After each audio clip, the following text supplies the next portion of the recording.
Depuis toujours, l'homme cherche à transformer sa vie en agissant sur le monde extérieur. Il change de lieu, de métier, de relation, de stratégie. Il lutte, il insiste, il force parfois. Et pourtant, malgré tous ces efforts visibles, beaucoup sentent au fond d'eux une étrange répétition. Les mêmes obstacles reviennent, les mêmes limites apparaissent sous des formes différentes, comme si la vie répondait à quelque chose de plus profond que les gestes accomplis. Norman Vincent Peale commence précisément là où peu regardent, non dans l'action, mais dans la pensée qui la précède. Car la pensée n'est pas un simple commentaire intérieur, une voix neutre qui accompagne la vie. Elle est une force agissante, silencieuse, constante, qui façonne la trajectoire bien avant que l'homme ne pose le moindre acte. La plupart des existences ne sont pas réellement limitées par les circonstances extérieures. Elles le sont par des croyances intérieures si anciennes qu'elles semblent naturelles. Des idées répétées depuis l'enfance, des peurs héritées, des doutes acceptés sans examen. Peu à peu, ces pensées deviennent une toile de fond permanente. Elles orientent les choix, influencent les décisions, filtrent les opportunités. L'homme croit répondre au réel, alors qu'il répond surtout à ce qu'il croit possible. Peale insiste sur ce point fondamental. Ce n'est pas le monde qui enferme l'individu, mais l'image mentale qu'il entretient de lui-même et de la vie. Là où certains voient une impasse, d'autres perçoivent une porte, non parce que la réalité est différente, mais parce que la pensée qu'il observe ne l'est pas. Dans son message central, Norman Vincent Peale rappelle une vérité simple et puissante. L'esprit façonne l'issue avant même que l'action ne commence. La pensée prépare le terrain sur lequel l'acte va s'inscrire. Une pensée imprégnée de doute affaiblit l'effort avant qu'il ne naisse. Une pensée habitée par la confiance ouvre des chemins que la logique seule ne pourrait prévoir. Cela ne signifie pas que tout devient facile ou immédiat, mais que l'élan intérieur cesse de se saboter lui-même. La pensée devient alors une alliée plutôt qu'un obstacle invisible. Pourtant, beaucoup rejettent cette idée, car ils la confondent avec un optimisme forcé, artificiel, presque naïf. Ils imaginent qu'il s'agit de répéter des phrases positives en niant les difficultés, de sourire à la souffrance comme si elle n'existait pas. Peale ne parle jamais de cette illusion.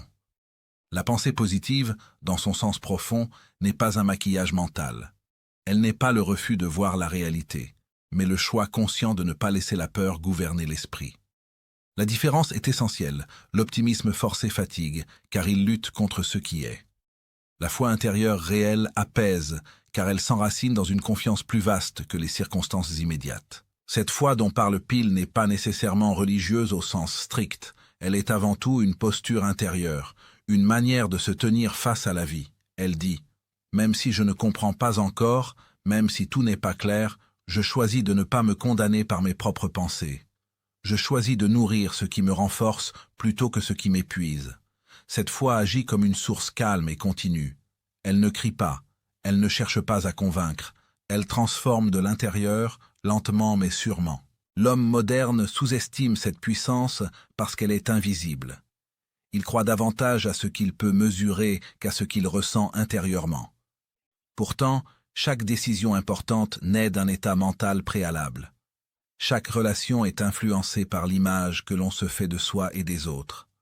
Chaque succès durable s'enracine dans une vision intérieure suffisamment forte pour traverser le doute.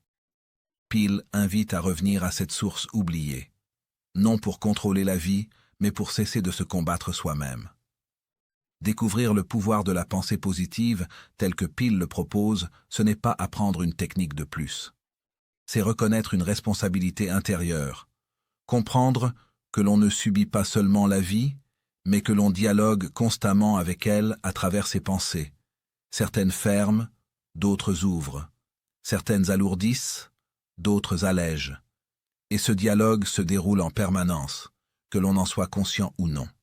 Cette invitation n'est pas spectaculaire, elle est profondément humaine. Elle ne promet pas une perfection soudaine, mais une orientation nouvelle. Elle murmure que l'homme peut redevenir un allié de sa propre existence, que la force qu'il cherche à l'extérieur réside déjà en lui, sous la forme la plus discrète qui soit, une pensée choisie avec conscience. Et si, au lieu de lutter contre la vie, Il apprenait à aligner son esprit avec ce qu'il souhaite réellement devenir. C'est à cet endroit précis que commence le chemin que Norman Vincent Peale nous invite à parcourir. La pensée comme cause, première. Avant chaque geste posé, avant chaque décision visible, avant même chaque parole prononcée, il existe un mouvement silencieux qui échappe souvent à l'attention. La pensée. Norman Vincent Peale insiste avec une clarté presque dérangeante sur cette vérité fondamentale. Rien n'apparaît dans la vie extérieure qui n'ait d'abord pris forme dans l'esprit. La pensée précède toujours l'acte, et l'acte précède toujours le résultat. Pourtant, l'homme observe le résultat comme s'il surgissait de nulle part, comme s'il était indépendant de lui. Il accuse les circonstances, les autres, le destin, sans réaliser que le premier acte créateur s'est produit bien avant, dans l'invisible intérieur. La pensée est la cause première, non parce qu'elle contrôle tout de manière magique, mais parce qu'elle oriente la conscience, et que la conscience dirige l'existence. La vie extérieure n'est pas une force autonome qui s'impose à l'être humain. Elle est un miroir lent, parfois imparfait, mais fidèle à l'état mental dominant. Ce que l'homme pense de lui-même, de ses capacités, de sa valeur, finit par s'exprimer dans ses choix, ses comportements, ses attentes et même dans ce qu'il considère comme possible ou impossible. Une pensée répétée devient une attitude devient une manière d'agir devient une trajectoire. Et cette trajectoire, avec le temps, est appelée destin. Peale ne présente pas cette chaîne comme une fatalité, mais comme une opportunité. Si la pensée est à l'origine, alors la transformation commence aussi là. Beaucoup croient que l'échec commence dans l'action. Ils pensent avoir mal agi, mal choisi, mal exécuté. Mais selon Peale, l'échec commence rarement à cet endroit. Il commence bien plus tôt, au moment où l'esprit a accepté une idée de limitation. Une pensée de doute subtil, parfois imperceptible, s'installe. Je ne suis pas capable. Ce n'est pas pour moi. Cela ne marchera pas. L'action qui suit est alors déjà affaiblie. Elle porte en elle une hésitation invisible. Même lorsque l'effort est réel, il est traversé par une tension intérieure. L'esprit tire dans une direction pendant que la peur tire dans l'autre. Et lorsque le résultat est décevant, l'homme croit que la vie l'a trahi, sans voir qu'il s'est d'abord trahi dans sa manière de penser. La pensée agit comme une matrice invisible de l'existence. Elle n'est pas toujours consciente, ni volontaire. Souvent, elle est héritée, apprise, répétée par habitude. L'enfant observe le monde à travers les paroles et les attitudes des adultes. Il apprend ce qui est possible, ce qui est dangereux, ce qui est réservé à certains et interdit à d'autres. Ces idées s'impriment profondément. Plus tard, l'adulte agit à partir de ses programmations sans les remettre en question. Il croit penser librement alors qu'il répète intérieurement des schémas anciens. Peale invite à une prise de conscience essentielle. Tant que la pensée n'est pas observée, elle dirige. Dès qu'elle est reconnue, elle peut être transformée. Comprendre que la pensée est cause première ne signifie pas s'accuser de tout ce qui arrive. Peale insiste sur un point crucial. Il s'agit de responsabilité intérieure, non de culpabilité. La culpabilité enferme, la responsabilité libère. Se rendre responsable de son état mental, ce n'est pas se condamner pour ses erreurs passées, mais reconnaître son pouvoir présent. C'est accepter que l'on a participé à la création de certaines situations, non par mauvaise intention, mais par inconscience. Et ce même mécanisme peut désormais être utilisé consciemment pour créer autrement. La pensée dominante agit comme un filtre à travers lequel la réalité est perçue. Deux personnes peuvent vivre une situation identique et en tirer des expériences totalement différentes. L'une y verra une confirmation de ses peurs, l'autre une occasion de croissance. La situation n'a pas changé, mais l'état mental, oui. Peale montre que la pensée n'influence pas seulement ce que l'on fait, mais ce que l'on remarque. Elle attire certaines informations, certaines opportunités, certaines personnes, tout en ignorant d'autres. L'esprit focalisé sur le manque remarque le manque. L'esprit orienté vers la confiance perçoit les possibilités. Il est essentiel de comprendre que la pensée n'agit pas toujours de manière spectaculaire ou immédiate. Elle travaille souvent lentement, comme une rivière souterraine. Jour après jour, elle creuse la direction de la vie. C'est pourquoi tant de personnes sont surprises par leur propre situation. Elles n'ont jamais consciemment voulu en arriver là, mais elles ont entretenu pendant des années des pensées qui allaient dans ce sens. Peale ne présente pas cela comme une condamnation, mais comme une clé. Si une pensée répétée a pu construire une limitation, une pensée renouvelée peut progressivement construire une liberté. La pensée positive, dans la vision de Peale, n'est pas un déni de la réalité. Elle est une discipline intérieure. Elle consiste à choisir consciemment quelles pensées nourrir et lesquelles laisser passer. L'esprit produit constamment des idées, des images, des scénarios. Tout ne vient pas de la volonté, mais l'homme peut choisir à quoi il accorde de l'énergie. Une pensée négative observée sans y adhérer perd peu à peu son pouvoir. Une pensée constructive répétée avec sincérité finit par s'enraciner.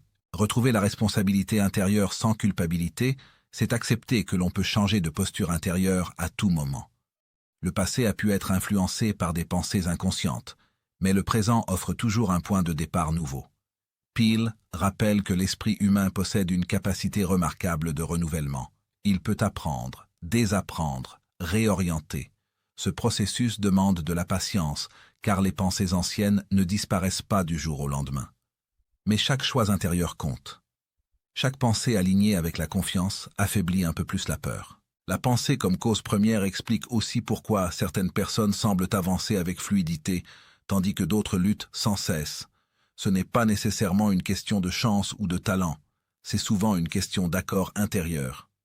L'esprit qui s'attend au pire se prépare inconsciemment à l'accueillir. L'esprit qui croit en la possibilité du bien se rend disponible à le reconnaître et à le recevoir. Peale ne promet pas une vie sans obstacles, mais une manière de les traverser sans s'effondrer intérieurement. Ce chapitre invite à un retournement du regard. Au lieu de demander sans cesse pourquoi la vie agit ainsi, il propose de se demander quel état mental est en train de s'exprimer à travers cette situation. Non pour se juger, mais pour comprendre. Car comprendre, dans cette perspective, est déjà transformé. La pensée n'est pas un simple effet secondaire de la vie, elle en est la source silencieuse. Et reconnaître cette source, c'est retrouver un pouvoir calme, discret, mais profondément transformateur. Le poids des croyances négatives. Les croyances négatives ne crient pas, elles murmurent, elles ne s'imposent pas par la force, mais par la répétition silencieuse. Norman Vincent Peale insiste sur ce point fondamental. Ce ne sont pas les événements extérieurs qui pèsent le plus lourdement sur la vie humaine, mais les interprétations intérieures qui se sont installées au fil du temps. Une croyance négative est une idée acceptée comme vraie, non parce qu'elle a été vérifiée, mais parce qu'elle a été entendue, ressentie ou vécue assez souvent pour devenir familière. Et ce qui est familier finit par sembler réel, même lorsqu'il est faux. Les peurs silencieuses sont parmi les sabotages les plus puissants de l'élan vital. Elles ne se manifestent pas toujours sous forme de panique ou d'angoisse évidente. Bien souvent, elles prennent l'apparence de prudence, de réalisme ou de bon sens. Elles disent « Ne t'emballe pas, reste à ta place, sois raisonnable ». Sous ces mots apparemment sages se cache parfois une peur ancienne. La peur d'échouer, d'être rejeté, de manquer, de perdre l'amour ou la sécurité. Ces peurs, lorsqu'elles ne sont pas reconnues, deviennent des filtres permanents. Elles orientent les décisions, limitent les aspirations et réduisent progressivement le champ des possibles. L'élan vital, qui pousse naturellement vers la croissance et l'expansion, se retrouve freiné par des barrières invisibles. Peale explique que la plupart des croyances négatives ne naissent pas d'une réflexion personnelle profonde. Elles sont héritées. Elles proviennent de l'environnement familial, culturel, éducatif ou religieux. L'enfant entend des phrases répétées sans cesse. La vie est dure. L'argent ne pousse pas sur les arbres. Il ne faut pas trop espérer. Les gens comme nous n'y arrivent pas. Ces messages s'impriment dans l'esprit bien avant que l'esprit critique ne soit formé. Plus tard, l'adulte agit à partir de ses croyances comme si elles étaient des lois naturelles. Il ne se demande plus d'où elles viennent. Il les confond avec la réalité elle-même. Les croyances répétées et acceptées sans examen deviennent des piliers intérieurs. Elles structurent la perception du monde. Une personne convaincue que la vie est dangereuse interprétera chaque difficulté comme une menace. Une personne persuadée qu'elle n'est pas digne de succès interprétera chaque opportunité comme un piège ou une erreur. Peale souligne que ces croyances ne sont pas simplement des pensées passagères. Elles forment un climat intérieur. Et vivre longtemps dans un climat de doute ou de peur finit par affaiblir la confiance naturelle de l'esprit. Pourquoi l'esprit s'attache-t-il plus facilement au doute qu'à la confiance? Peale apporte une réponse à la fois simple et profonde. Le doute semble protégé. Il donne l'illusion de sécurité. En s'attendant au pire, l'esprit croit se préparer à la déception. Il pense éviter la douleur. Mais en réalité, cette stratégie intérieure prive l'être humain de l'expérience même de la confiance. Le doute chronique ne protège pas, il épuise. Il maintient l'esprit en état de tension permanente. La confiance, au contraire, demande un certain lâcher-prise. Elle implique d'accepter une part d'incertitude. Or, l'esprit conditionné préfère souvent la certitude négative à l'incertitude ouverte. Le cercle intérieur de l'autolimitation se construit ainsi. Une croyance négative génère une attente limitée. Cette attente influence les décisions. Les décisions produisent des résultats restreints, et ces résultats viennent confirmer la croyance initiale. Le cercle se referme. La personne se dit « Tu vois, j'avais raison ». Elle ne voit pas que ce qu'elle appelle une preuve est en réalité le fruit de sa propre programmation intérieure. Peale insiste sur le fait que ce cercle n'est pas une condamnation, mais un mécanisme. Et tout mécanisme peut être interrompu dès lors qu'il est compris. Reconnaître ce qui affaiblit sans combattre est une clé essentielle dans l'approche de Peale. Il ne s'agit pas de lutter contre les croyances négatives avec violence ou rejet. Le combat intérieur renforce souvent ce que l'on cherche à éliminer. Une croyance combattue devient une ennemie intérieure et l'esprit reste focalisé sur elle. Peale propose une autre attitude, l'observation calme. Voir la croyance pour ce qu'elle est, une idée apprise, non une vérité absolue. La reconnaître sans s'y identifier. Dire intérieurement, voilà une pensée de peur, plutôt que voilà ce que je suis. Lorsque l'on cesse de se confondre avec ses croyances, un espace s'ouvre. Dans cet espace, une autre voix peut émerger. Une voix plus calme, plus confiante, plus alignée avec la vie. Peale rappelle que la pensée positive n'est pas un slogan répété mécaniquement. Elle est le choix progressif de nourrir des pensées qui soutiennent la vie plutôt que de l'entraver. Chaque fois qu'une croyance négative est reconnue sans être suivie, elle perd un peu de sa force. Il est important de comprendre que les croyances négatives ne disparaissent pas instantanément. Elles se sont souvent construites sur des années, parfois sur des générations. Elles se dissolvent par une pratique constante de vigilance intérieure. Peale parle d'un entraînement de l'esprit. Comme un muscle, la pensée constructive se renforce par l'usage. Au début, elle semble faible face aux habitudes anciennes, mais avec le temps, elle devient plus naturelle. Le poids des croyances négatives se manifeste aussi dans le corps. La tension mentale prolongée finit par se traduire en fatigue, en rigidité, en troubles divers. Peale observe que lorsque l'esprit se libère progressivement de la peur, le corps lui-même retrouve une forme de détente et de vitalité. La pensée n'est pas séparée de l'organisme, elle circule dans tout l'être. Une croyance de confiance apaise, une croyance de peur contracte. Ce chapitre invite à un acte de lucidité profonde. Non pour se reprocher ses limites, mais pour en comprendre l'origine. Les croyances négatives ne sont pas des ennemis à abattre. Elles sont des signaux. Elles montrent où l'esprit a appris à se protéger au détriment de son expansion. En les reconnaissant sans combat, l'être humain reprend doucement sa liberté intérieure. Il cesse d'être gouverné par des idées héritées et commence à choisir consciemment celles qui nourrissent la confiance, la paix et l'élan vital. Ainsi, le poids qui semblait immuable commence à s'alléger, non par un effort brutal, mais par un changement de regard. Et dans cet allègement, l'esprit retrouve peu à peu sa capacité naturelle à croire, non par naïveté, mais par alignement avec une force plus vaste que la peur. La foi comme énergie active. Dans l'enseignement de Norman Vincent Peale, la foi n'est jamais présentée comme une idée abstraite, ni comme une simple adhésion intellectuelle à un dogme. Elle est décrite comme une énergie vivante, dynamique, profondément agissante dans la psyché humaine. Peale insiste sur un point essentiel. La foi n'est pas réservée à un cadre religieux strict, ni limitée à une croyance confessionnelle. Elle est une force intérieure universelle, accessible à tout être humain, quel que soit son chemin spirituel. La foi, selon lui, est un état de l'esprit et du cœur qui met l'être humain en résonance avec une puissance plus vaste que ses peurs et ses doutes. Croire, au sens de Peale, ne signifie pas réciter des formules ou adopter des convictions par habitude. Il s'agit d'une confiance vivante dans le fait que la vie possède une intelligence, un ordre, une capacité de réponse. Cette foi n'est pas bruyante, elle n'a pas besoin de se prouver. Elle agit en profondeur, comme une énergie silencieuse qui stabilise l'esprit et oriente les actions. Là où l'espoir reste souvent dépendant d'un résultat futur incertain, la foi, elle, s'installe dans le présent. Elle n'attend pas que les conditions changent pour exister. Elle crée intérieurement l'état à partir duquel les conditions peuvent évoluer. Peale fait une distinction fondamentale entre croire et espérer. Espérer, c'est souhaiter que quelque chose arrive, tout en conservant une part de doute. Espérer contient souvent une tension, une attente fébrile, parfois même une peur de la déception. Croire, dans le sens profond, est plus calme. C'est un accord intérieur avec la possibilité du bien. La foi véritable ne supplie pas, elle ne force pas, elle ne s'agite pas.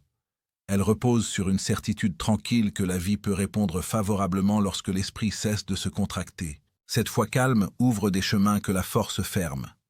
Peale observe que beaucoup de personnes tentent de résoudre leurs difficultés par un excès de volonté. Elles luttent, insistent, se tendent intérieurement. Or, cette tension crée souvent plus d'obstacles qu'elle n'en supprime. La force mentale, lorsqu'elle est alimentée par la peur ou l'urgence, rigidifie la pensée. Elle empêche la perception de solutions nouvelles.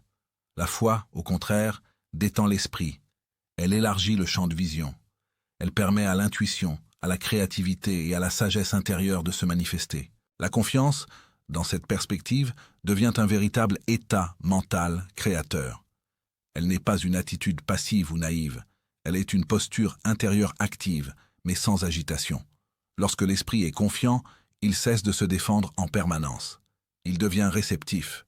Peale explique que l'esprit confiant agit comme un canal ouvert. Il laisse circuler des idées nouvelles, des inspirations, des rencontres favorables. La confiance n'attire pas par magie, elle permet simplement à ce qui était déjà possible de se manifester. Quand l'esprit cesse de résister, la vie coopère. Cette idée est centrale dans la pensée de Peale. La résistance intérieure est souvent invisible. Elle se manifeste sous forme de scepticisme excessif, de pessimisme, de méfiance constante. Cette résistance envoie un message clair à la vie. Je ne suis pas ouvert. La foi, en revanche, envoie un message différent. Je suis disponible. Cette disponibilité intérieure change la manière dont l'individu perçoit les événements. Ce qui était vu comme une menace devient un défi. Ce qui semblait bloqué révèle une autre voie. Peale souligne que la foi ne supprime pas les difficultés, elle transforme la manière de les traverser. Une personne animée par la foi ne nie pas les obstacles, mais elle refuse de leur accorder un pouvoir absolu. Elle sait que chaque situation contient plus que ce qu'elle montre en surface. Cette attitude intérieure génère une stabilité émotionnelle précieuse. Là où l'esprit inquiet se disperse, l'esprit confiant reste centré. Il est important de comprendre que la foi active ne dépend pas de circonstances idéales. Elle se développe souvent précisément au cœur des moments d'incertitude. Peale affirme que la foi se renforce par l'usage. Plus elle est pratiquée, plus elle devient naturelle. Chaque fois qu'un individu choisit la confiance plutôt que la peur, même à petite échelle, il renforce cette énergie intérieure. La foi devient alors une habitude mentale, un réflexe intérieur. Cette foi n'est pas une négation de la réalité, mais une lecture plus profonde de celle-ci. Elle reconnaît que la réalité visible n'est pas toute la réalité. Il existe des forces invisibles, des dynamiques intérieures, des lois psychiques qui influencent les résultats. Peale encourage à faire l'expérience de cette foi, non comme une croyance aveugle, mais comme une pratique consciente. Observez ce qui se passe lorsque l'on remplace l'inquiétude par la confiance, la crispation par l'ouverture. La foi comme énergie active agit aussi sur le corps. Un esprit apaisé par la confiance permet au corps de se détendre. La respiration devient plus libre, les tensions diminuent.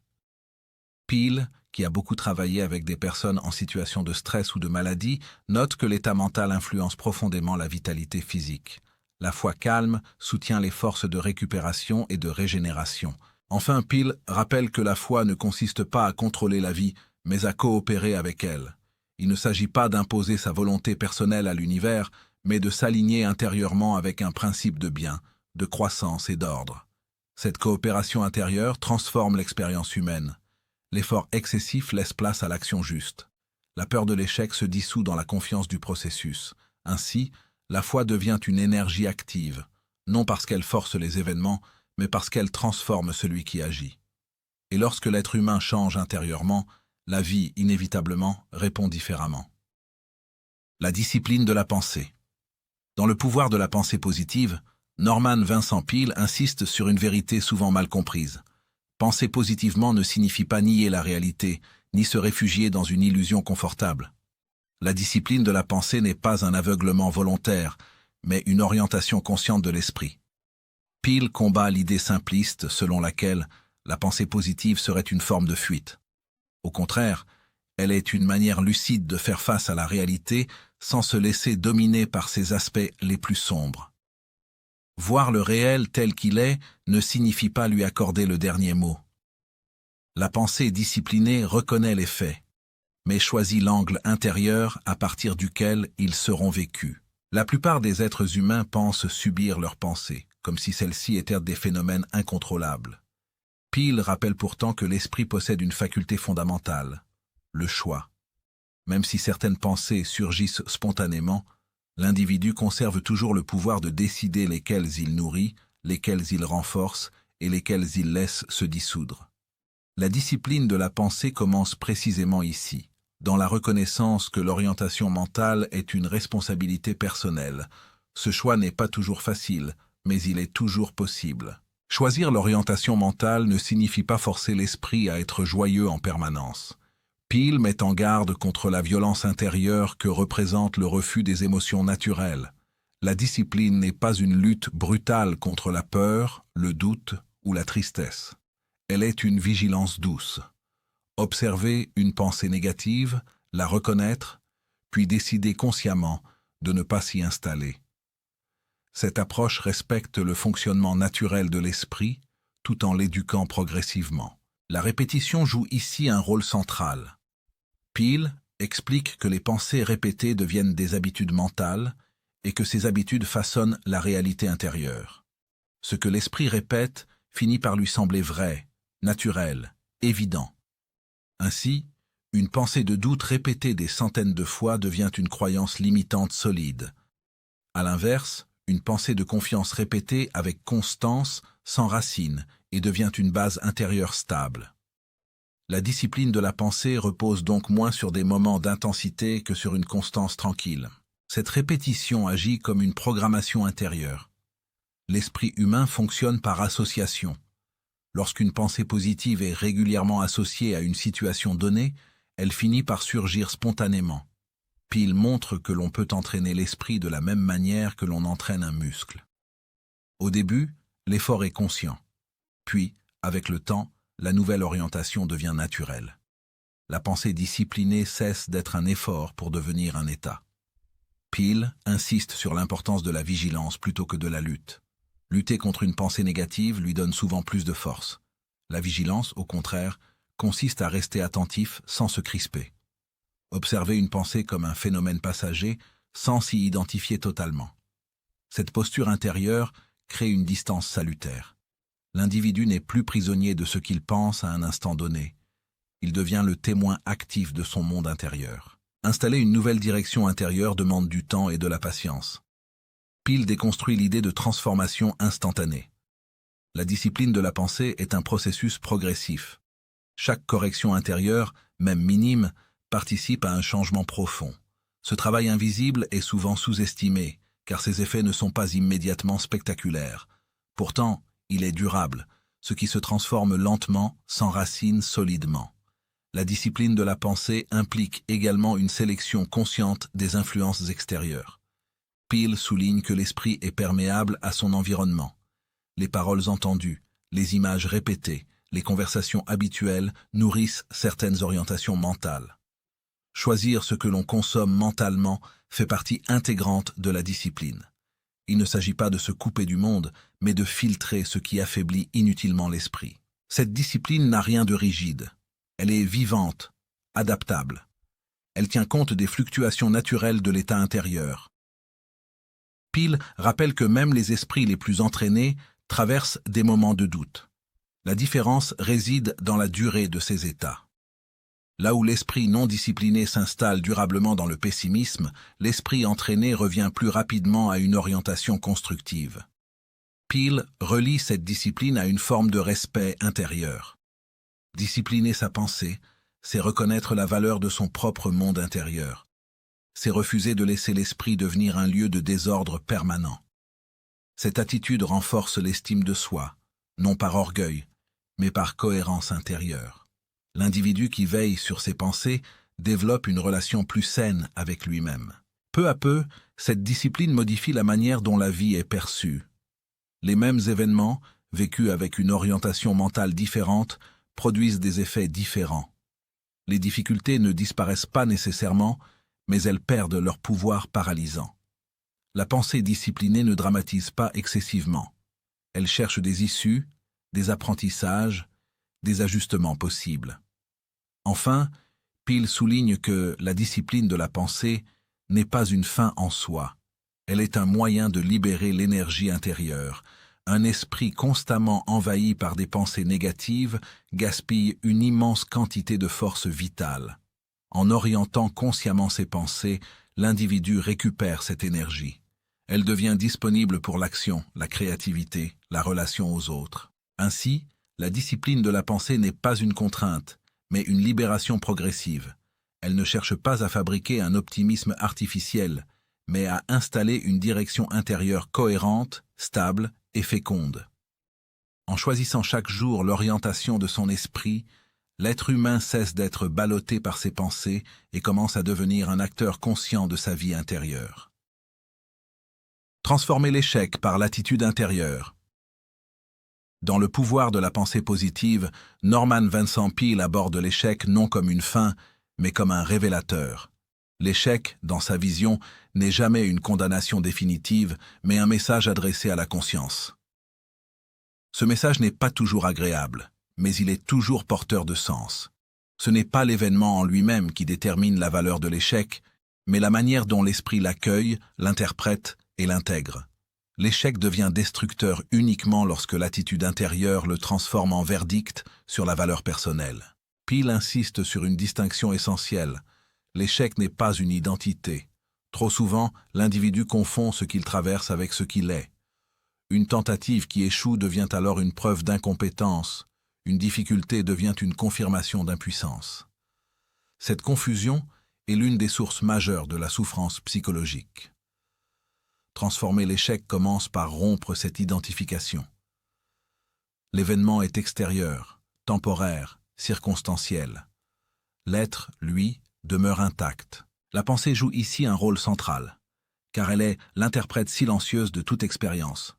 Deux personnes peuvent vivre la même situation objective et en tirer des conséquences intérieures radicalement différentes. L'une y verra une fin, l'autre un passage. L'une y lira une humiliation, l'autre un enseignement. Ce décalage ne provient pas des faits, mais de l'attitude intérieure.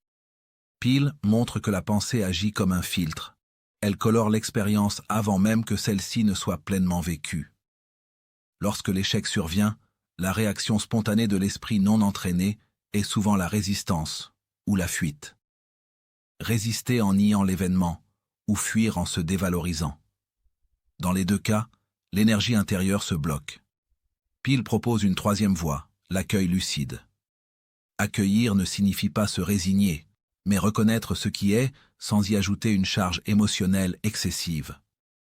Cette posture ouvre un espace intérieur dans lequel la transformation devient possible. La puissance de l'attitude face à l'adversité réside dans sa capacité à maintenir l'élan vital.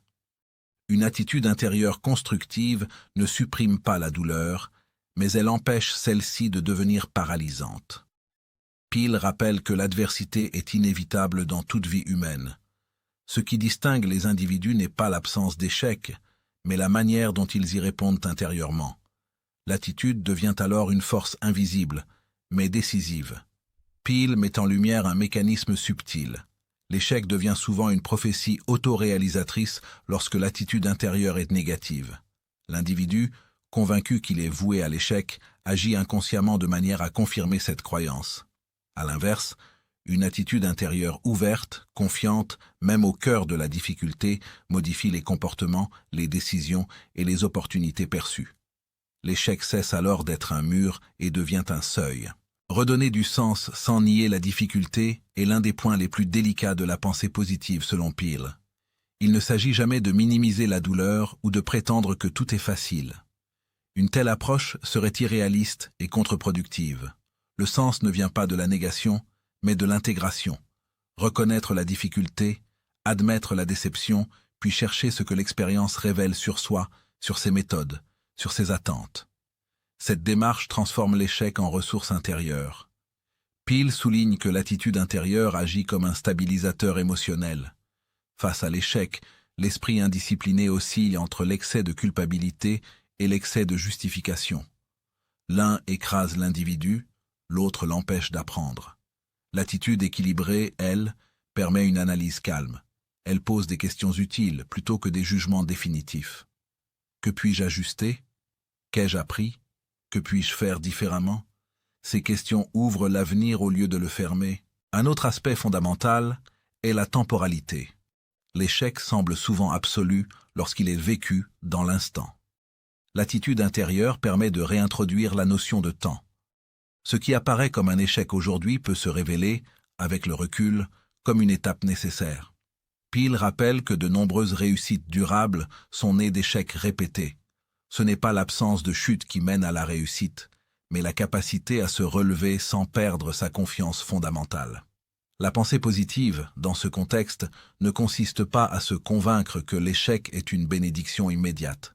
Elle consiste à maintenir vivante la certitude intérieure que l'échec n'a pas le pouvoir de définir l'issue finale. Cette certitude calme agit comme un socle. Elle permet à l'individu de traverser l'épreuve sans s'effondrer intérieurement. C'est cette stabilité qui rend la reconstruction possible. Peale évoque également la dimension relationnelle de l'échec. L'attitude intérieure influence la manière dont l'individu se présente aux autres après une difficulté. Une attitude de honte ou de fermeture isole, tandis qu'une attitude d'ouverture et de dignité attire le soutien, les conseils, parfois de nouvelles opportunités. La pensée façonne non seulement l'expérience intérieure, mais aussi la dynamique extérieure. Transformer l'échec par l'attitude intérieure demande un entraînement constant. Les réflexes négatifs sont souvent anciens, enracinés dans des expériences passées. Peale encourage à pratiquer une forme de reprogrammation mentale douce.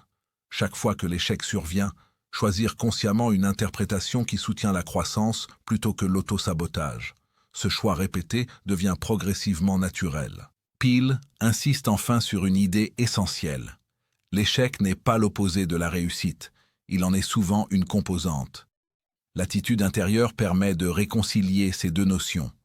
Lorsque l'échec est perçu comme une étape, il cesse d'être redouté.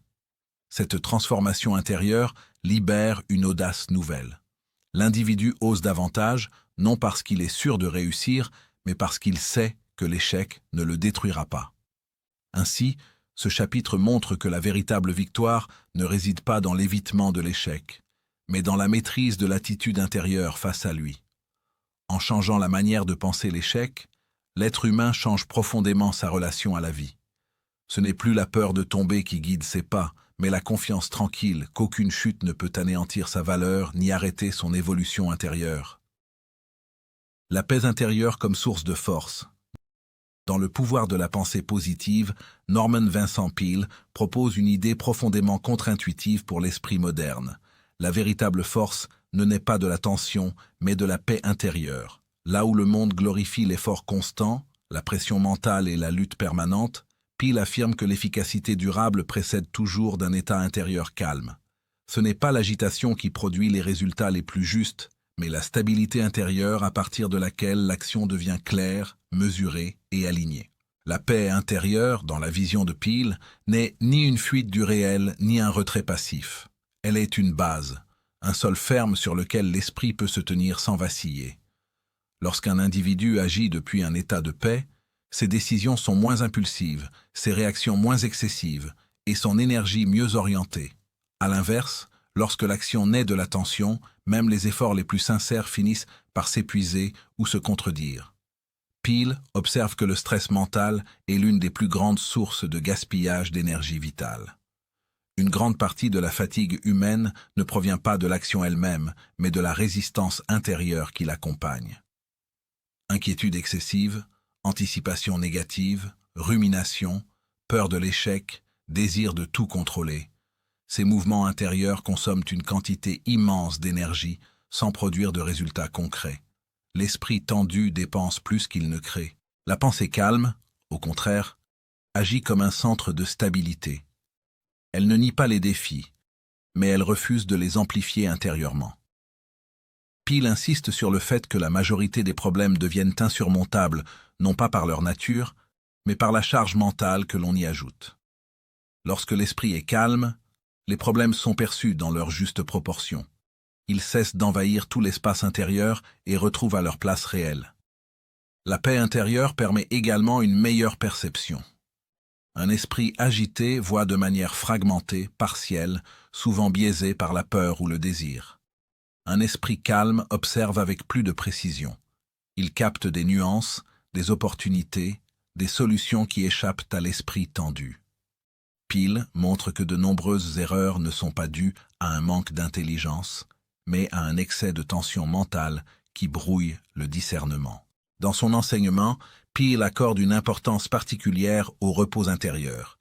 Il ne s'agit pas seulement de repos physique, mais d'un relâchement conscient de la pression mentale. Le repos intérieur est cet état où l'esprit cesse de se battre contre lui-même, là où les pensées ne sont plus des ennemis à contrôler, mais des mouvements à observer et à orienter doucement. Ce repos devient une source de régénération profonde. Peel souligne que beaucoup d'individus confondent urgence et importance. Ils vivent dans un état d'alerte constant, comme si chaque situation exigeait une réaction immédiate et intense. Cet état érode progressivement la paix intérieure. Agir depuis le calme ne signifie pas agir lentement, mais agir sans panique. Une décision prise dans le calme est souvent plus rapide et plus juste qu'une décision prise dans la précipitation mentale. La paix intérieure agit aussi comme un stabilisateur émotionnel. Face aux imprévus, l'esprit paisible ne s'effondre pas. Il absorbe le choc, ajuste la direction et continue. Cette capacité d'adaptation est l'une des formes les plus élevées de force. Peel rappelle que la rigidité intérieure est une faiblesse, tandis que la souplesse née du calme est une puissance silencieuse. Un autre aspect essentiel est la relation entre paix intérieure et confiance. L'agitation mentale est souvent le signe d'un manque de confiance, soit en soi, soit en la vie. Peel enseigne que cultiver la paix intérieure revient à nourrir une foi tranquille dans le déroulement de l'existence. Cette foi n'est pas naïve. Elle est enracinée dans l'expérience répétée que l'excès de tension n'améliore jamais les résultats. Agir depuis le calme transforme également la qualité de l'action. L'effort devient plus fluide, plus précis, moins dispersé. L'individu cesse de vouloir tout faire en même temps et se concentre sur l'essentiel. Cette concentration naturelle augmente l'efficacité sans augmenter la fatigue.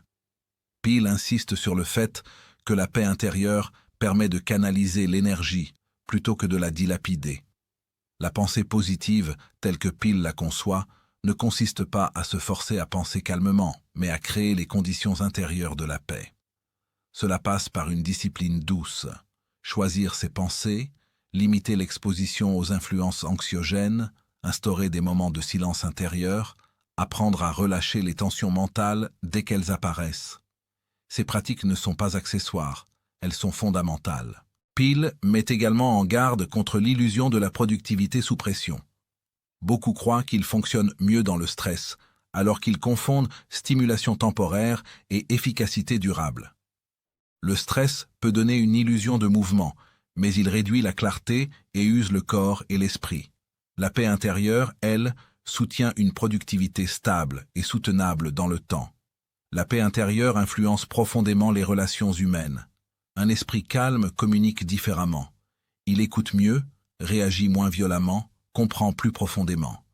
Cette qualité relationnelle renforce la coopération, réduit les conflits inutiles et crée un environnement propice à l'action collective.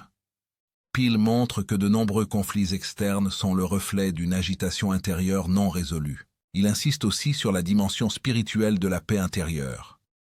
Pour Peele, la paix n'est pas seulement un état psychologique, mais un alignement intérieur avec une force plus grande que soi.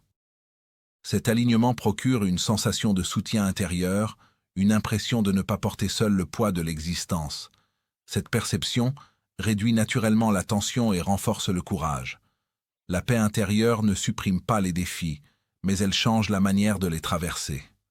L'individu paisible ne cherche pas à tout contrôler, il ajuste. Il ne s'oppose pas inutilement, il coopère avec les circonstances. Cette posture intérieure transforme la relation à la vie. Les obstacles deviennent des éléments du chemin plutôt que des menaces permanentes. Peele souligne enfin que la paix intérieure est un entraînement quotidien. Elle ne s'installe pas une fois pour toutes. Chaque jour offre des occasions de retomber dans l'agitation ou de revenir au calme. La pensée positive joue ici un rôle clé. Rappeler à l'esprit que l'attention n'est jamais une obligation, mais un choix souvent inconscient. Ainsi, dans ce chapitre, Norman Vincent Peale révèle que la paix intérieure est bien plus qu'un état agréable. Elle est une source de force authentique. Elle précède l'efficacité, soutient l'action juste et protège l'énergie vitale. En apprenant à agir depuis le calme plutôt que depuis la tension, l'être humain découvre une puissance durable, silencieuse et profondément transformatrice. Ce n'est pas en forçant la vie que l'on avance le mieux, mais en s'alignant intérieurement avec une paix qui rend chaque pas plus sûr, plus clair et plus fécond. La pensée positive et les relations humaines. Dans Le pouvoir de la pensée positive, Norman Vincent Peale accorde une place essentielle aux relations humaines, non comme simple domaine social, mais comme miroir direct de l'état intérieur de l'individu. Selon lui, nos relations ne sont jamais séparées de notre climat mental. Elles en sont l'expression vivante. Chaque échange, chaque tension, chaque harmonie relationnelle naît d'abord d'un état intérieur silencieux, qui précède les mots, les gestes et même les intentions conscientes. Peale affirme que l'influence la plus puissante que nous exerçons sur les autres n'est ni verbale ni volontaire. Elle est vibratoire. L'état intérieur d'une personne agit comme une atmosphère invisible qui se diffuse naturellement autour d'elle. Une personne habitée par la confiance, la paix et une pensée constructive influence son environnement humain sans chercher à le faire. À l'inverse, une personne dominée par la peur, la méfiance ou la négativité projette inconsciemment ses états dans ses relations, souvent sans en avoir conscience. Cette influence silencieuse explique pourquoi certaines personnes apaisent une pièce simplement par leur présence, tandis que d'autres génèrent tension ou malaise sans prononcer un mot. Peale insiste sur ce point. Avant même de parler, nous communiquons ce que nous sommes intérieurement. La pensée positive, lorsqu'elle est authentique, devient un langage invisible que les autres perçoivent instinctivement. La négativité, selon Peale, isole naturellement. Non parce que les autres la rejettent consciemment, mais parce qu'elle crée une barrière subtile. Une pensée intérieure dominée par la critique, le jugement ou la plainte ferme l'espace relationnel. Elle pousse les autres à se protéger, à se refermer ou à s'éloigner. Cette isolation est souvent vécue comme une injustice, alors qu'elle est simplement le reflet d'un climat intérieur tendu. La confiance, à l'inverse, rassemble. Elle ouvre. Une personne intérieurement confiante ne cherche pas à dominer la relation ni à se défendre constamment. Elle n'a pas besoin d'avoir raison pour se sentir en sécurité. Cette posture intérieure crée un espace relationnel fluide, où l'autre se sent accueilli plutôt que jugé. Peale souligne que la confiance intérieure est contagieuse. Elle autorise l'autre à se détendre à son tour. Un aspect central de ce chapitre réside dans l'idée que les relations ne se transforment pas principalement par des techniques de communication, mais par un changement de regard intérieur. Voir autrement, c'est déjà transformer la relation. Lorsque l'on change la manière dont on pense l'autre, la relation commence à se modifier, souvent sans confrontation ni explication. Peale explique que beaucoup de conflits persistent non à cause des faits, mais à cause des interprétations mentales répétées.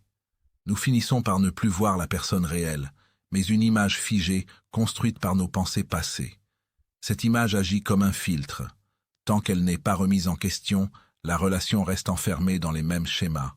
La pensée positive permet de dissoudre ces images rigides et de redonner de la souplesse à la relation. La bienveillance occupe ici une place centrale. Peale ne la définit pas comme une faiblesse, mais comme une force relationnelle majeure. Être bienveillant ne signifie pas tout accepter, mais refuser d'entretenir intérieurement des pensées destructrices à propos des autres. La bienveillance commence dans l'esprit, bien avant de se manifester dans les actes. Elle transforme l'atmosphère relationnelle sans imposer quoi que ce soit.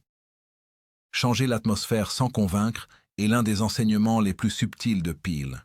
Il affirme que vouloir convaincre l'autre est souvent une forme déguisée de tension intérieure. Le désir de convaincre naît du besoin d'être validé ou reconnu. À l'inverse, lorsqu'une personne est intérieurement stable et confiante, elle n'a pas besoin de convaincre. Sa manière d'être devient en elle-même une invitation silencieuse. Peale observe que dans de nombreuses relations difficiles, l'erreur consiste à vouloir changer l'autre directement. Cette approche génère résistance et opposition. La pensée positive propose une voie différente, changer son propre état intérieur et laisser la relation se réajuster naturellement. Lorsque l'un des deux pôles change, l'ensemble du système relationnel est affecté. Il insiste sur le fait que la pensée positive n'est pas une naïveté relationnelle. Elle ne consiste pas à ignorer les comportements problématiques, mais à ne pas les nourrir intérieurement par des pensées négatives répétées. Chaque pensée critique entretenue agit comme un renforcement invisible du problème. À l'inverse, une pensée calme et constructive affaiblit progressivement les dynamiques négatives. La relation humaine est également un terrain privilégié pour observer la puissance de l'attitude intérieure. Deux personnes peuvent vivre la même interaction de manière radicalement différente selon leur état mental. L'une se sent attaquée, l'autre reste paisible. Ce n'est pas la situation qui change, mais la manière dont elle est interprétée intérieurement. Peale montre que cette liberté intérieure est l'une des plus grandes conquêtes de la pensée positive. Il aborde également la notion de pardon intérieur, non comme un acte moral imposé, mais comme une libération mentale. Le ressentiment, selon Peale, est l'un des plus grands poisons relationnels. Il ne nuit pas seulement à la relation, mais surtout à celui qui le porte.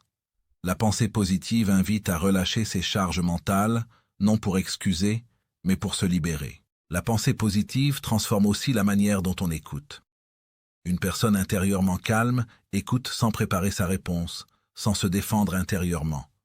Cette qualité d'écoute change profondément la relation.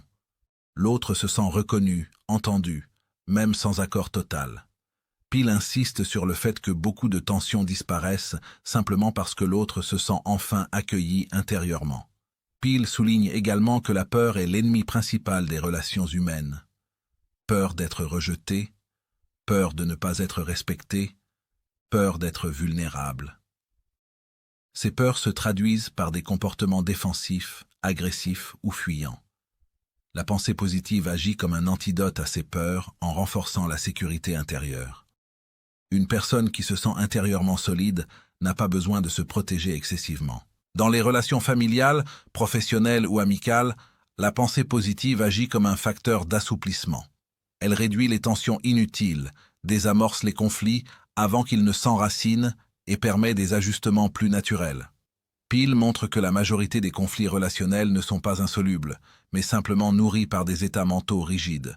Il insiste aussi sur la responsabilité intérieure dans les relations. Sans tomber dans la culpabilité, il rappelle que chacun est responsable de l'énergie mentale qu'il apporte dans une relation. Cette prise de responsabilité redonne du pouvoir. Plutôt que d'attendre que l'autre change, l'individu peut transformer son propre climat intérieur et observer les effets. La pensée positive permet également de traverser les relations difficiles avec plus de dignité.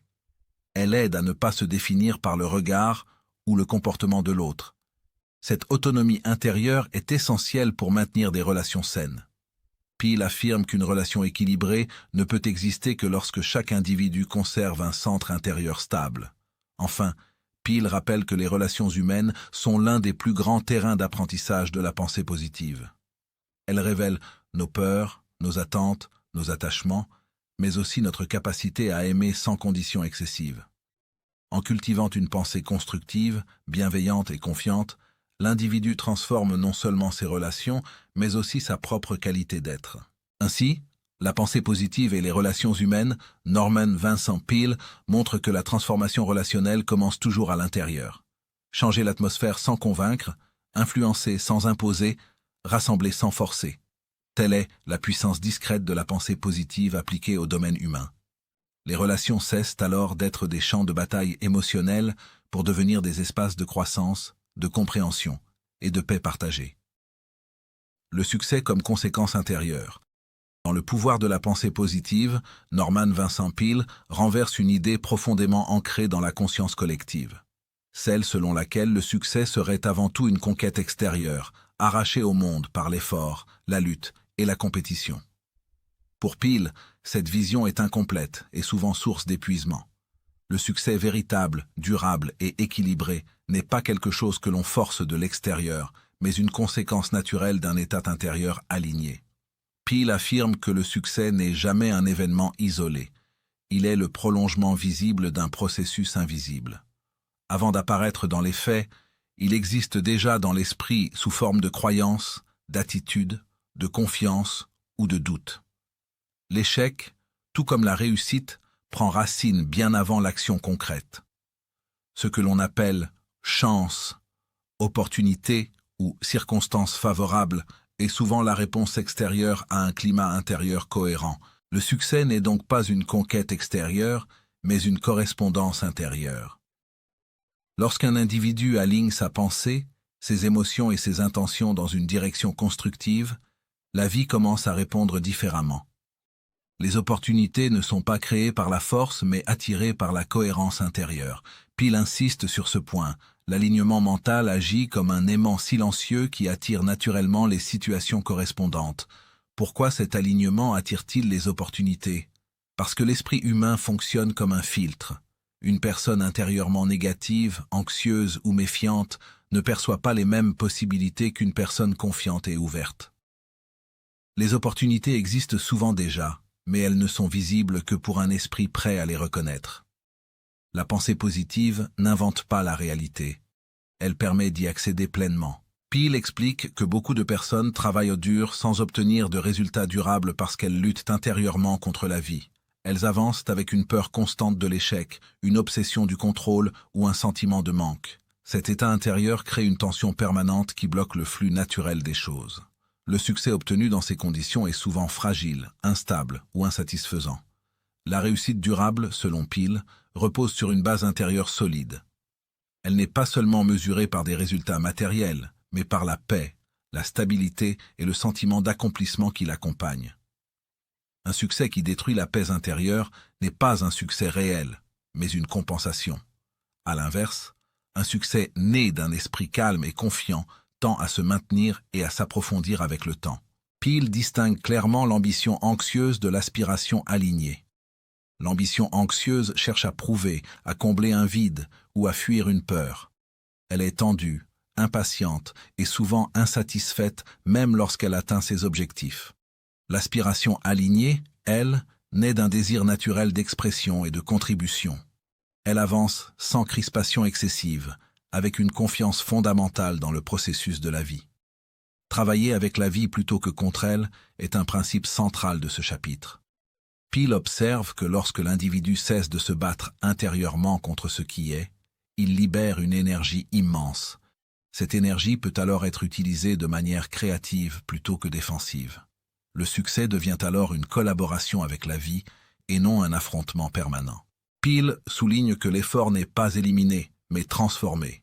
Il ne s'agit pas de passivité, mais d'une action juste, guidée par un esprit clair. L'effort aligné est différent de l'effort tendu. Il est soutenu par la confiance plutôt que par la peur. Il est constant sans être épuisant. Il permet une progression durable plutôt qu'une avancée suivie d'un effondrement. L'abondance, dans cette perspective, n'est jamais le but ultime. Elle est un effet secondaire d'un état intérieur harmonieux. Lorsqu'une personne fait de l'abondance un objectif obsessionnel, elle renforce paradoxalement le sentiment de manque.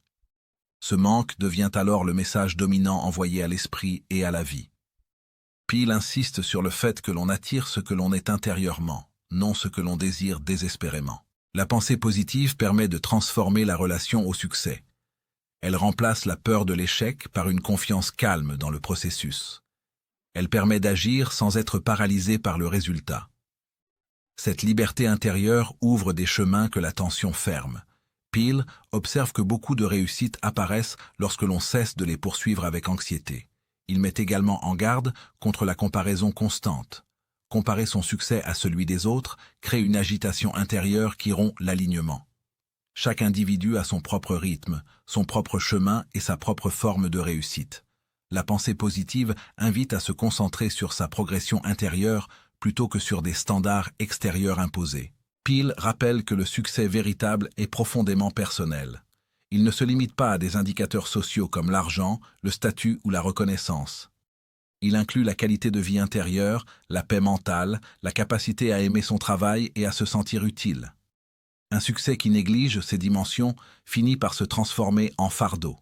Le succès comme conséquence intérieure implique également une responsabilité personnelle. L'individu ne peut plus se percevoir uniquement comme victime des circonstances. Sans culpabilité, Peale invite chacun à reconnaître son pouvoir intérieur. Changer son état mental, c'est déjà changer la trajectoire de sa vie. Cette prise de responsabilité est libératrice, car elle redonne un pouvoir réel et immédiat. Peale souligne aussi l'importance de la persévérance intérieure. La pensée positive ne garantit pas l'absence d'obstacles, mais elle transforme la manière de les traverser. Les difficultés deviennent des ajustements plutôt que des signes d'échec. Cette attitude permet de continuer sans se décourager, même lorsque les résultats tardent à apparaître. Il explique que la réussite durable est souvent discrète. Elle ne se manifeste pas toujours par des explosions spectaculaires, mais par une progression constante et stable. La pensée positive favorise cette croissance organique. Elle permet à la vie de s'organiser autour d'un centre intérieur solide. Peale insiste enfin sur le fait que le succès véritable apporte une forme de service. Lorsqu'un individu est aligné intérieurement, sa réussite bénéficie naturellement aux autres. Elle inspire, soutient et élève sans imposer. Le succès cesse alors d'être une fin en soi pour devenir une expression naturelle de l'équilibre intérieur. Le succès, comme conséquence intérieure, montre que la réussite n'est pas quelque chose que l'on arrache au monde, mais quelque chose qui émerge lorsque l'esprit est aligné, confiant et paisible. En cessant de lutter contre la vie et en apprenant à travailler avec elle, l'individu découvre que l'abondance, les opportunités et l'accomplissement suivent naturellement. Le succès devient alors non une obsession extérieure, mais le reflet visible d'une harmonie intérieure retrouvée. La persévérance de l'esprit positif. La persévérance de l'esprit positif est peut-être l'aspect le plus mal compris de toute la pensée positive telle que Norman Vincent Peale l'enseigne. Beaucoup imaginent encore que penser positivement consiste à produire, à certains moments choisis, des pensées lumineuses pour corriger rapidement une situation difficile. Ils croient qu'il suffit d'un sursaut d'optimisme, d'une affirmation répétée quelques jours ou d'un élan de motivation passager pour transformer durablement une vie. Mais l'esprit positif n'est pas un éclair, c'est une direction. Il n'est pas un instant de grâce isolé, mais un chemin intérieur qui se construit, se consolide, se teste et se raffine avec le temps. La persévérance n'est donc pas un détail secondaire, elle est le cœur même de la pensée positive authentique. Sans elle, la pensée positive devient un slogan. Avec elle, elle devient une force structurante de l'être. Peale insiste sur une vérité simple mais exigeante. L'esprit humain est façonné par l'habitude. Une pensée dominante ne s'installe pas parce qu'elle est belle ou juste, mais parce qu'elle est répétée, entretenue et choisie à nouveau, surtout lorsque l'environnement, les circonstances ou les émotions semblent aller dans le sens inverse. La persévérance de l'esprit positif commence donc par l'acceptation d'un fait fondamental. Il y aura des rechutes mentales. Il y aura des moments où le doute, la peur, la lassitude ou le découragement reprendront la parole intérieure. Croire que la pensée positive élimine définitivement toute négativité est une illusion dangereuse, car elle conduit à la culpabilité dès que l'ombre réapparaît. Peel n'enseigne jamais l'éradication de la négativité, mais la construction progressive d'une autorité intérieure capable de ne plus se laisser gouverner par elle. Les rechutes mentales ne sont pas des échecs, mais des indicateurs. Elles révèlent les zones où l'ancien conditionnement est encore actif, où les croyances limitantes n'ont pas encore été entièrement dissoutes, où la peur cherche à reprendre sa place familière. Dans cette perspective, chaque rechute devient une opportunité de renforcement. Non pas en se jugeant, non pas en se forçant à penser autrement par violence intérieure, mais en revenant, encore et encore, à la direction choisie. La persévérance n'est pas une lutte acharnée contre soi-même, elle est une fidélité calme à une orientation intérieure, même lorsque l'élan émotionnel est absent.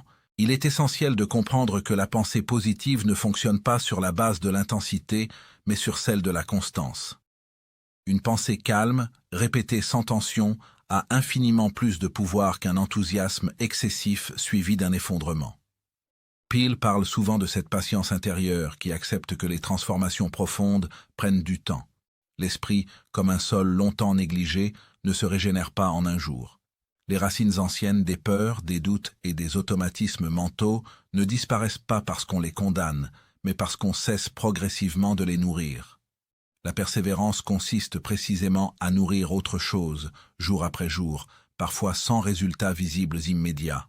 Tenir la direction malgré les doutes est l'un des exercices spirituels les plus subtils qui soient. Le doute ne disparaît pas parce qu'on le combat, mais parce qu'il cesse d'être le centre de décision. La persévérance de l'esprit positif signifie que, même lorsque le doute est présent, il ne devient plus la voie principale. Il est entendu, reconnu, mais non suivi.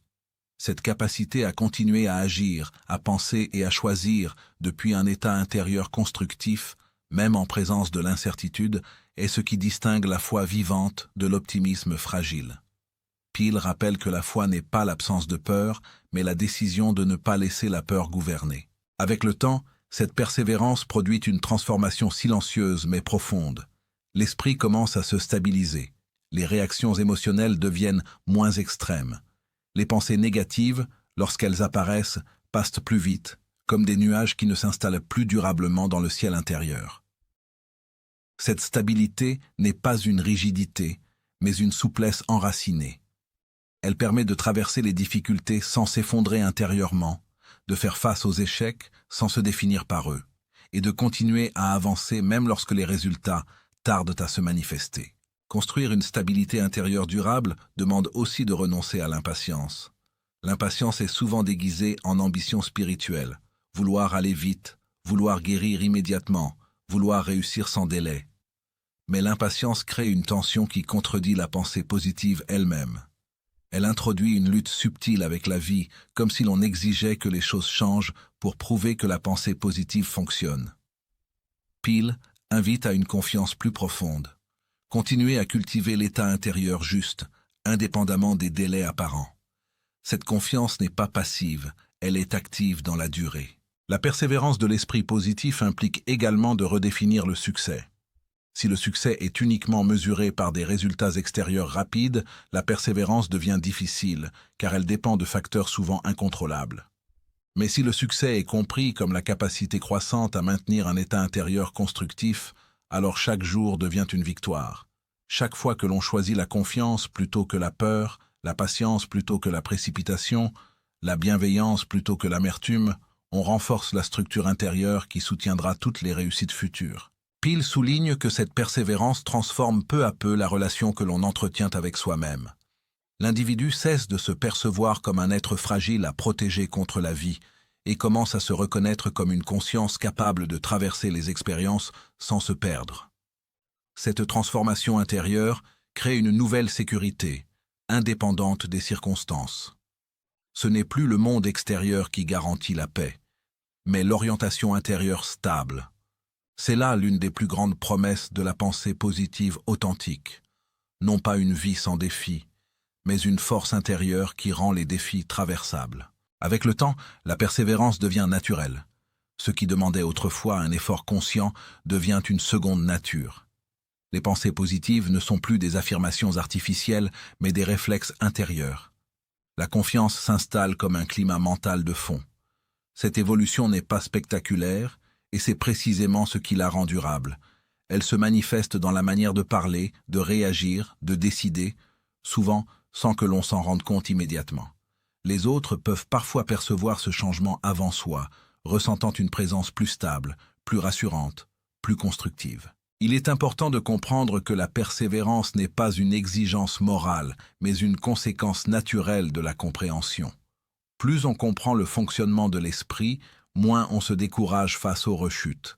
Plus on comprend que la transformation intérieure est un processus, plus on accepte les étapes, les détours et les ajustements nécessaires. Peele ne promet jamais une perfection mentale, mais une progression réelle, humaine, accessible à tous ceux qui acceptent de marcher plutôt que de vouloir sauter directement à l'arrivée. Ainsi, la persévérance de l'esprit positif devient une forme de fidélité à soi-même. Fidélité à une vision plus élevée de ce que l'on peut être. Fidélité à une manière d'habiter le monde avec confiance plutôt qu'avec crainte. Fidélité à une force calme qui ne dépend pas des circonstances, mais de la direction intérieure choisie. C'est cette fidélité, renouvelée jour après jour, qui construit une stabilité intérieure durable, capable de soutenir une vie plus libre, plus féconde et plus paisible. En définitive, la pensée positive, telle que Norman Vincent Peale la transmet, n'est pas une promesse de facilité, mais une invitation à la constance. Elle ne supprime pas les défis, mais elle transforme la manière de les traverser. Et cette transformation, patiente, persévérante, silencieuse, est peut-être la plus grande victoire de l'esprit humain sur ses propres limites. Depuis le premier instant de ta vie consciente jusqu'à maintenant, ton esprit a été en mouvement permanent. Ce qui change, ce n'est pas l'existence de la pensée, mais la relation que tu entretiens avec elle. Trop souvent, la pensée agit en arrière-plan, sans vigilance, sans direction choisie, reproduisant des croyances anciennes, des peurs héritées, des jugements automatiques. Norman Vincent Peale ne nous invite pas à créer quelque chose de nouveau, mais à devenir conscient de ce qui est déjà là. La pensée positive commence au moment précis où l'on cesse de subir son monde intérieur pour commencer à l'habiter. Comprendre la pensée positive comme un art de vivre et non comme une simple méthode change tout. Une méthode s'applique, puis se range. Un art se pratique chaque jour, se perfectionne avec l'expérience, s'ajuste aux saisons de la vie. Penser positivement ne signifie pas réciter des phrases toutes faites ou nier la difficulté. Cela signifie apprendre à orienter son regard intérieur, à choisir la manière dont on interprète ce qui arrive, à décider de la place que l'on donne aux événements dans son esprit. La pensée devient alors une compagne de route, non une ennemie incontrôlable. Retrouver la foi simple en soi et en la vie est au cœur du message de Peale. Une foi dépouillée de rigidité, de peur et d'exigences irréalistes. Une foi qui ne repose pas sur la certitude que tout ira bien, mais sur la confiance que l'on saura faire face, s'adapter, apprendre et grandir. Cette foi n'est pas extérieure, elle ne dépend pas des circonstances ni de l'approbation des autres. Elle naît d'une relation intérieure apaisée, d'un dialogue mental plus juste, plus bienveillant, plus constructif. Lorsque l'esprit cesse de se saboter, l'énergie vitale circule à nouveau. Le pouvoir, comme Peale le rappelle avec constance, n'est pas dans le monde, mais dans l'esprit qui l'interprète. Deux personnes peuvent vivre la même situation extérieure et en tirer des réalités intérieures totalement différentes. Ce n'est pas l'événement qui décide de la qualité de la vie, mais le sens qu'on lui donne. Cette compréhension ne conduit pas à la culpabilité, mais à la responsabilité intérieure. Elle redonne à chacun une marge de liberté, même dans les contextes les plus contraignants. Là où l'on croyait être prisonnier des circonstances, on découvre un espace de choix intérieur.